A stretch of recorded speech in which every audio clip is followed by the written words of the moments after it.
Hi, it's Dana. It's time for this week's question. And I've tried to pick one that's very common. I'd say at least half the comments that come in are from people who have children over the age of 2.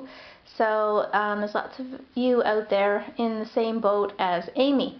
And her question is, I have a 4-year-old daughter and she won't go to bed until I go to bed with her.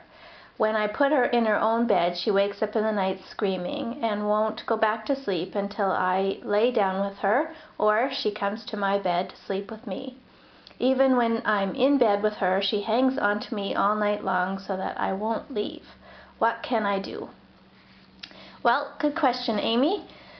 First of all, when you're dealing with a 4-year-old, it's actually great because you have a lot of things that you can try with her. One is to set up a reward chart. So you want to always try to keep things on the positive. So I'd make a list of her bedtime routine, start with a bath and then her jammies, brush teeth, have a couple of stories, and then climb into her own bed. And make each step a reward unto itself. So if she cooperates through the bath, she can put a little check mark beside it or a little star sticker, and then jammies, and then story time, and then into bed, so that it's all nice and positive. And you can make a separate reward for sleeping all night in her own bed. And it's important to start off small with rewards. You don't want to go, for Mount Everest first try, only a reward if she sleeps all night without waking up. So just start with bedtime.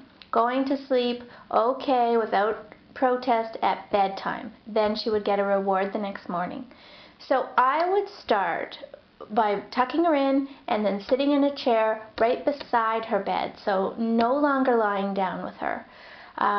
If she wants to hold hands or touch in some way, do it really intermittently. Let her hold your hand for a minute or two and then withdraw. Try to guide her towards something within her own bed, maybe a stuffed toy or a special blanket.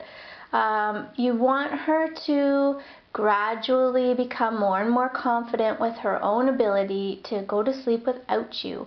I mean, basically what she's done is convinced herself that she can't sleep unless you're with her. And as we're very good at convincing ourselves of, oh, I can't sleep unless I have my earplugs in, or I can't sleep unless I have my socks on. I mean, whatever it is. But she can sleep without you. She just doesn't have the confidence yet. So start out small, just sitting beside until she falls asleep. And I do the same thing for 3 nights, no surprises, right by the bed. And then as the nights wear on, gradually start to withdraw. So on night 4, move to the middle of the room, less touching.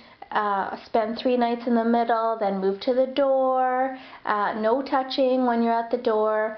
And then with this age group, it's important to sort of linger in the hallway. So maybe she could just see your feet or your legs for a couple of nights as you're around the corner a little ways, and then into the hall, down the hall a bit.